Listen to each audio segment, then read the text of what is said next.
la obra de Dios. Por Watchman Nee. En otro lugar mencionó, de hecho tuvimos en nosotros mismos sentencia de muerte, para que no confiásemos en nosotros mismos, sino en Dios que resucita a los muertos. 2 Corintios 1:9, sabiendo que, estando en casa en el cuerpo, estamos ausentes del Señor, y más bien están dispuestos a estar ausentes del cuerpo, y a estar en casa con el Señor. Tomemos, también, la enseñanza de Pablo sobre el amor. De todas las iglesias, la de Corinto ciertamente lo había tratado con la mayor crueldad. Los creyentes corintios lo atacaron, lo malinterpretaron, lo estimaron a la ligera, lo criticaron ferozmente, le hicieron toda clase de injusticias y lo hirieron profundamente. Sin embargo, en 2 Corintios vemos cómo Pablo lo tomó todo con mansedumbre y hermosura. Dijo él, bendito sea el Dios y Padre de nuestro Señor Jesucristo, Padre de compasiones y Dios de toda consolación, el cual nos consuela en toda tribulación nuestra, para que podamos nosotros consolar a los que están en cualquier tribulación, por medio de la consolación con que nosotros mismos somos consolados por Dios. 2 Corintios 1:3-4, reaccionó con amor, no con reproches, con tierna comprensión y lágrimas y muchas oraciones y mucho perdón. En 1 Corintios, Pablo nos muestra que Dios ha escogido las cosas que son débiles, insensatas y estúpidas, y que Él es tan insensato y débil como ellas. Sin embargo, en 2 Corintios dice, ciertamente somos débiles, completamente débiles, pero hay algo de que gloriarse. Cristo en nosotros no es débil. Él es fuerte, Él es poderoso, Él es todo suficiente. Y me ha dicho, bástate mi gracia, porque mi poder se perfecciona en la debilidad. Por tanto, de buena gana me gloriaré más bien en mis debilidades, para que el poder de Cristo extienda tabernáculo sobre mí.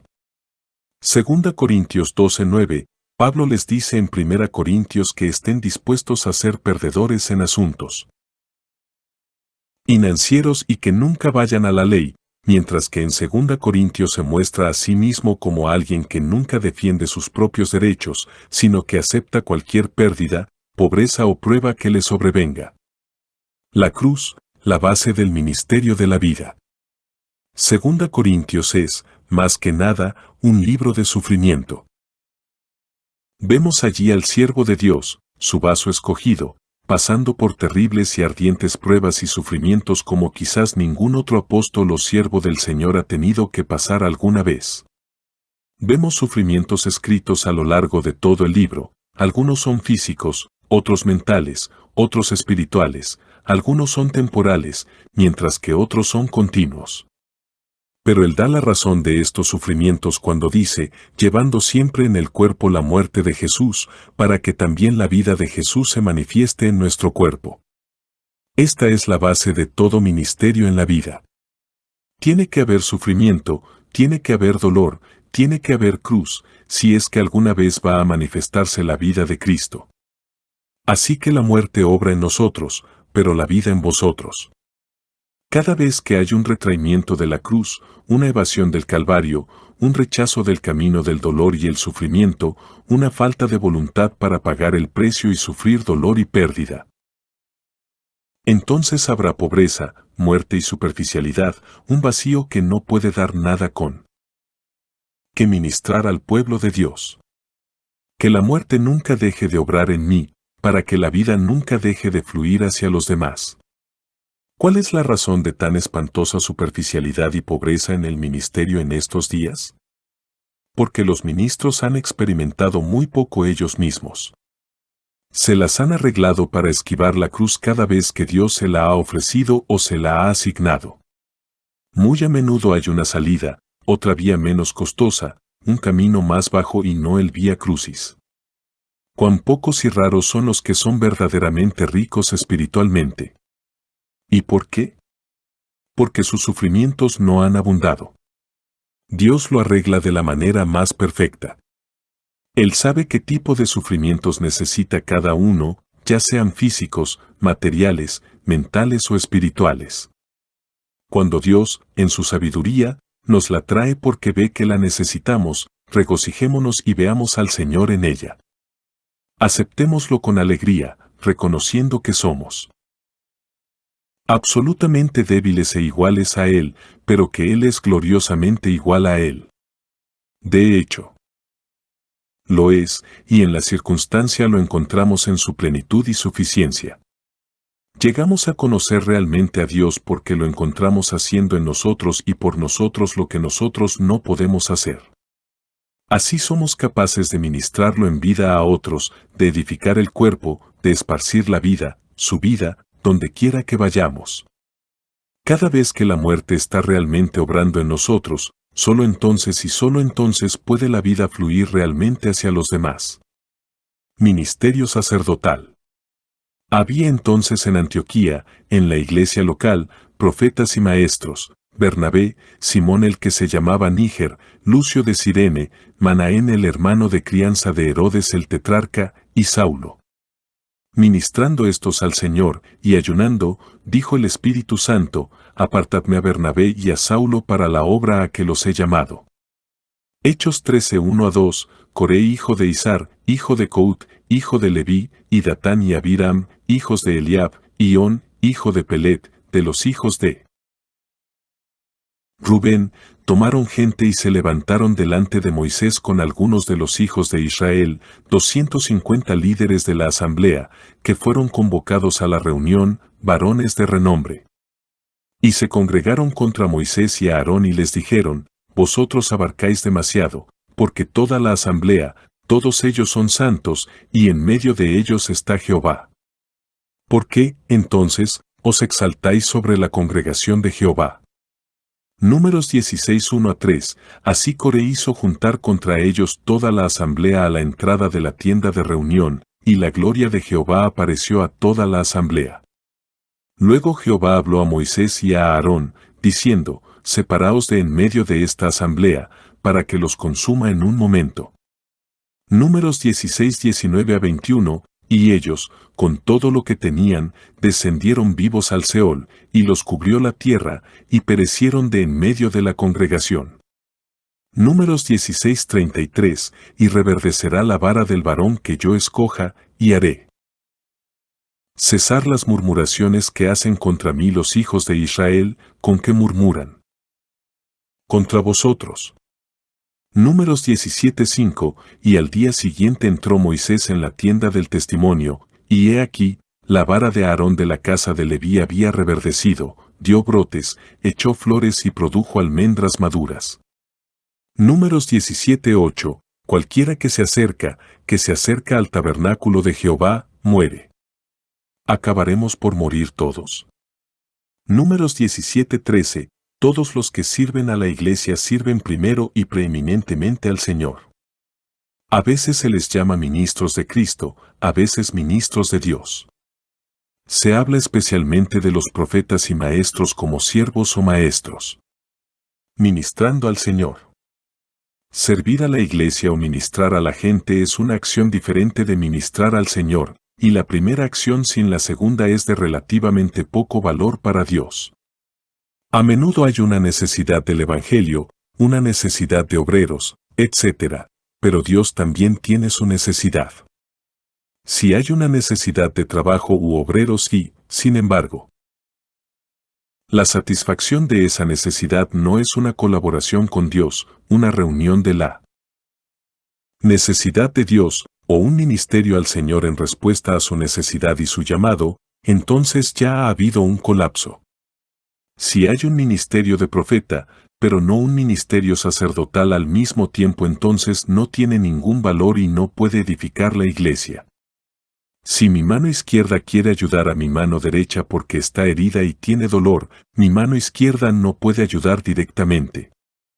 Tiene que hacerlo a través de la cabeza. Puede comunicarse con la otra mano solo a través de la cabeza. La mano izquierda acude en ayuda de la otra mano, no por sí misma, sino por el bien de la cabeza, es decir, para satisfacer la necesidad de la cabeza. Por lo tanto, cualquier ministerio que no se realice a través de la cabeza y para la cabeza es inútil y solo nos mete en problemas con otros miembros. Todo ministerio que ha perdido su énfasis sacerdotal sobre todas las demás cosas se ha desmoronado.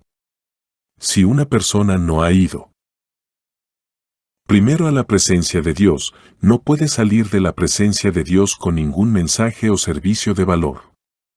Si no hemos estado en la presencia de Dios como sacerdotes, todo nuestro trabajo, todo nuestro testimonio, todo nuestro correteo, todo nuestro desgaste, será solo un ministerio para el hombre y no para el Señor.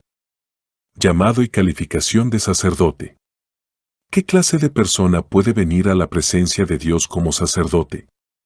La cuestión del sacerdote en el Antiguo y en el Nuevo Testamento es la misma. Debemos ser un reino de sacerdotes, reyes y sacerdotes para Dios. Pero aunque este era el plan original de Dios, Israel le falló en este sentido. Cuando Moisés bajó del monte con los 10, los israelitas ya estaban adorando al becerro de oro. Y dijo Dios, y él les dijo, así ha dicho Jehová, el Dios de Israel, que cada uno ponga su espada sobre el muslo, pasad y volved de puerta en puerta por el campamento y que mate cada uno a su hermano, a su compañero y a su prójimo. Éxodo 32:27, sin embargo.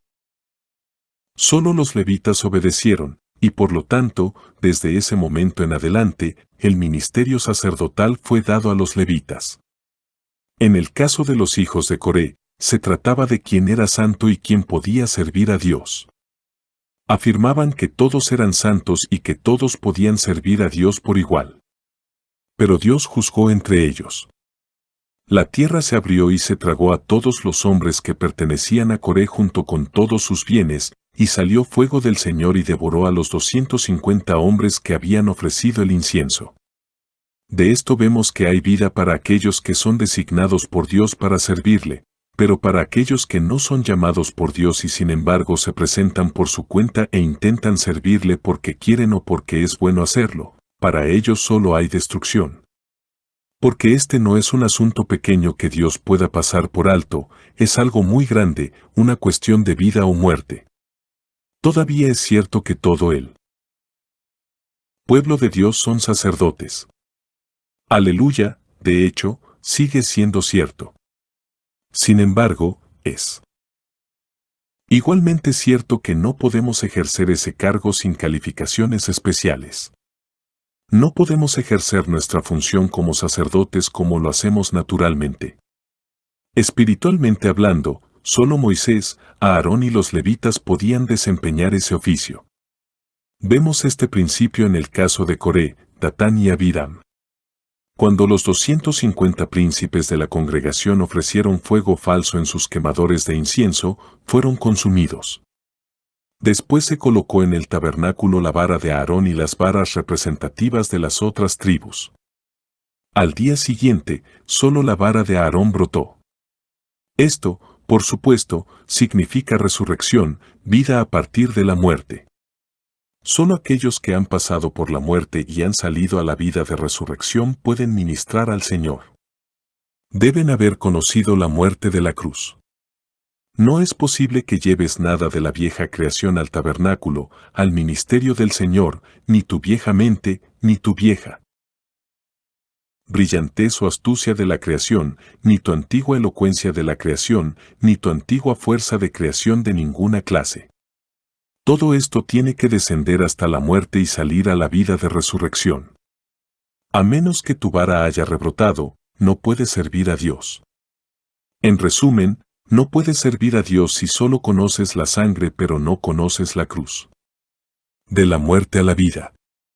Es cierto que, posicionalmente, todos somos sacerdotes, pero solo después de haber aceptado la obra subjetiva de la cruz y de haber tratado nuestra vida natural de manera absoluta y absoluta, podemos ejecutar ese oficio sacerdotal.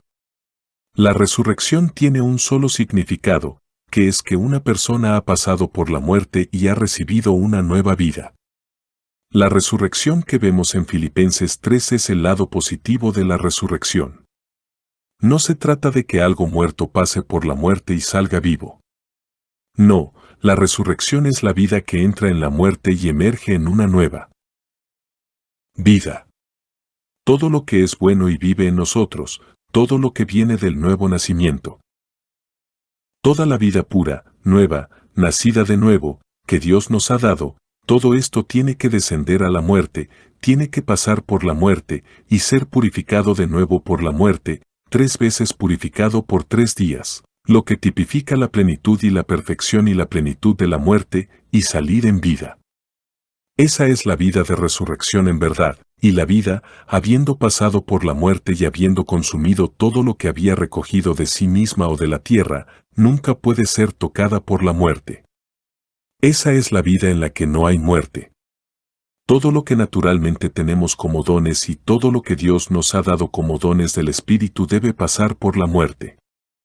Si hemos sido un conversador talentoso o un gran conversador, es posible que descubramos que todo esto desaparece cuando pasamos por la muerte. Porque, aunque ha sido una conversación buena, útil y espiritual, no ha sido enteramente el Espíritu de Dios. En el mejor de los casos, ha sido una mezcla, y debido a esto, todo será purificado al pasar por la muerte. Nuestra fuerza y habilidad naturales nunca surgirán de la muerte. Todo nuestro poder intelectual debe pasar por la muerte, o de lo contrario nunca podrá ministrar a Dios.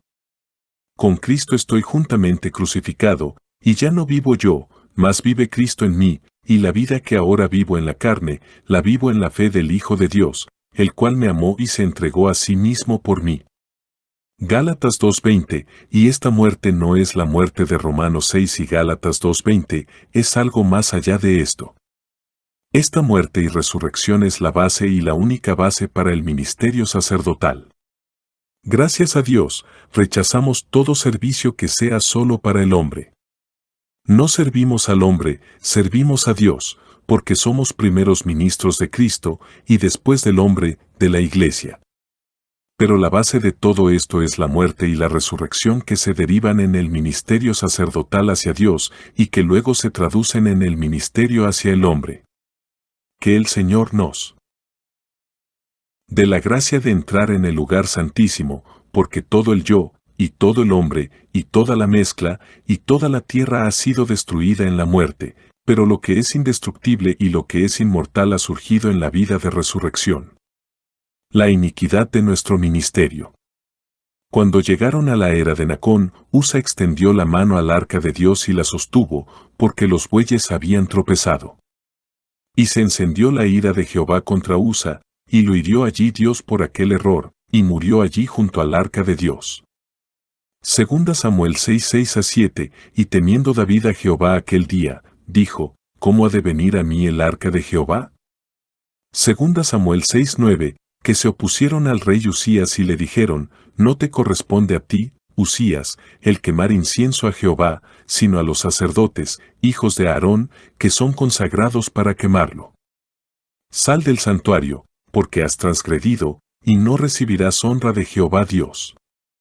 Entonces Usías, que tenía en su mano un incensario para quemar incienso, se llenó de ira. Y al airarse contra los sacerdotes, la lepra le brotó en la frente. Delante de los sacerdotes en la casa de Jehová, junto al altar del incienso. Y le miraron el sumo sacerdote Azarías y todos los sacerdotes, y he aquí, la lepra estaba en su frente, y le hicieron salir de allí a toda prisa, y él también se dio prisa en salir, porque Jehová lo había herido. Así el rey Usías estuvo leproso hasta el día de su muerte, y habitó leproso en una casa apartada, porque había sido excluido de la casa de Jehová. Y Jotam, su hijo, estaba a cargo de la casa del rey, juzgando al pueblo del país. Segunda Crónicas 26:18-21, entonces Jehová dijo a Aarón, tú, tus hijos y la casa de tu padre contigo, llevaréis la iniquidad del santuario. Y tú y tus hijos contigo llevaréis la iniquidad de vuestro sacerdocio. Y a tus hermanos también, la tribu de Leví, la tribu de tu padre, haz que se acerquen a ti, para que se junten contigo y te ministren, mientras tú y tus hijos contigo estáis delante de la tienda del testimonio. Y atenderán lo encargado a ti y estarán a cargo de toda la tienda, pero no se acercarán a los enseres del santuario ni al altar, para que no mueran ni ellos ni vosotros. Se juntarán contigo, pues, y estarán a cargo de la tienda de reunión en todo el servicio de la tienda, pero ningún extraño se ha de acercar a vosotros. Y estarás a cargo del santuario y del altar, para que no venga más la ira sobre los hijos de Israel. Números 18, 1-5. Mas tú y tus hijos contigo guardaréis vuestro sacerdocio en todo lo relacionado con el altar y con lo que está detrás del velo, y llevaréis a cabo vuestro servicio. Yo os doy en don el servicio de vuestro sacerdocio, pero al extraño que se acerque se le dará muerte. Habló más Jehová a Aarón: yo mismo te he puesto a cargo también de mis ofrendas elevadas, todas las cosas santas de los hijos de Israel, te las he dado por razón de la unción, y a tus hijos, por estatuto perpetuo. Números 18, 7-8. El ministerio sacerdotal en el Antiguo Testamento siempre significa ministerio para el Señor. Este ministerio es la base de todos los demás ministerios. Si alguien no tiene este ministerio, todos los demás ministerios están vacíos e inútiles, ni pueden agradar al Señor ni ser aceptados por Él. En el Nuevo Testamento encontramos que el ministerio profético es el gran ministerio. Sin embargo, también aquí encontramos que este ministerio se basa en el ministerio sacerdotal, y que sin esto, el ministerio profético se vuelve externo y vacío, siendo dirigido hacia el hombre y no hacia el Señor. Observemos que hay dos clases de servicio, un trabajo para Dios y un servicio a Dios. Nunca olvides que solo esto último es aceptable para Él. La iniquidad del santuario. Dios le dijo a Aarón: 1. Tú, tus hijos y la casa de tus padres contigo llevarás contigo la iniquidad del santuario. 2. Ellos, la tribu de Leví, guardarán tu cargo, solo que no se acercarán a los utensilios del santuario y al altar. Y más adelante, 3. Ningún extraño se acercará a ti. Dios nos muestra muy claramente lo que piensa del pecado y repasa toda la lista. Sin embargo, esos pecados no son castigados con la muerte. Pero la iniquidad del santuario, la iniquidad del ministerio, es la única que se castiga con la muerte, sin escapatoria ni perdón posibles. Este tipo de iniquidad, a diferencia de mentir, matar, enorgullecerse o quebrantar la ley de cualquier manera, no es fácil de expiar. Este pecado, la iniquidad del ministerio, no debe ser perdonado. Este tipo de cosas simplemente no se pueden permitir, pasar por alto o perdonar. Todos los demás pecados pueden ser limpiados y perdonados, pero no este. ¿Cuáles son estos pecados del santuario? Debemos volver atrás y ver de nuevo lo que es el ministerio. Hemos visto que todo ministerio emana de la muerte y la resurrección. La vara muerta de Aarón tenía que ser depositada delante de Dios y pasar por la muerte. La vara no tenía absolutamente ninguna vida en sí misma. Era una cosa muerta. Tenemos que reconocer que nosotros, como la vara, somos cosas muertas. Inútiles, completamente inútiles, sin nada que dar, sin ninguna esperanza, sin el más mínimo fragmento para dar a un mundo necesitado, sin un átomo de nada de valor para Dios o que Él pueda usar. Pero cuando Dios haya tomado esta vara muerta a través de la muerte, florecerá. Simplemente tiene que ser guardado delante del Señor para que Él ponga su propia vida en ello. En la vasija de barro Él pone ese tesoro sumamente precioso, su propia vida, que ha sido a través de la muerte y la resurrección. Es su muerte y su resurrección lo que Él nos da a experimentar, como se menciona en Filipenses 3. Por ejemplo, tomemos a una persona brillante que trata de servir al Señor con su brillantez. Un ministerio como el suyo no se manifiesta en la vida. Por el contrario, todo lo que toca resulta en la muerte porque él mismo no ha pasado por la muerte de Filipenses 3. ¿Cuál es, pues, la iniquidad del santuario? Es traer al servicio del Señor algo más que la vida de resurrección. Muchas personas están ardiendo naturalmente por el Señor, traen su cálido entusiasmo a su servicio. Esta es una iniquidad del santuario. Muchos siervos de Dios ponen sus fuertes voluntades al servicio del Señor. Este es un pecado del santuario. Otras personas lo tienen todo en lo mental. Tienen mentes fuertes y claras y captan las cosas rápidamente. Les encanta estar en círculos espirituales y con personas espirituales. Les gusta escuchar mensajes espirituales. Pero ellos, por así decirlo, lo miran todo a través de una ventana, nunca se les ha hecho vida. Dios nunca ha tocado realmente sus espíritus ni les ha dado revelación. Nunca han pasado por la muerte a todo lo que es bueno, fuerte y natural. En cambio, ponen sus mentes y talentos naturales y cualquier cosa al servicio de Dios.